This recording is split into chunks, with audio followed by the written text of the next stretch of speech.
Gamitin mo ang sword para umani ka. It is in your mouth. Sabi mo nga, the sword is in my mouth. Huwag mo yung isipper. Kundi gamitin mo ang mga salita ng Diyos dahil pangako ng Panginoon pagpapalaan ka niya. The power is in your mouth. Don't say contrary to God's word. Huwag kang magsasalita na kontra sa salita ng Diyos. Amen po ba?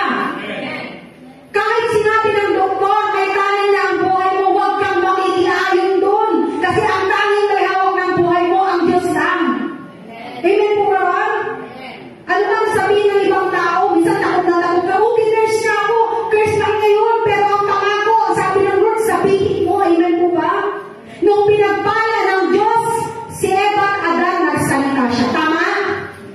So pag tayo din, aanin ang pagpapala, dapat magsalita tayo. Amen po ba? Amen po ba naman? Paano ka magsasalita kung wala ka namang alam na salita?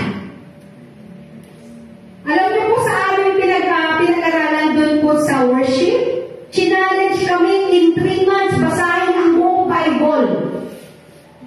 Every day, isang book. Ilan ang book ng Bible? 66. Tama? Sa mga nag-discipleship, ilan ang Old Testament books? Kaya ito? 39. Sa New Testament, ilan? 27. Ilan ang books ng Bible?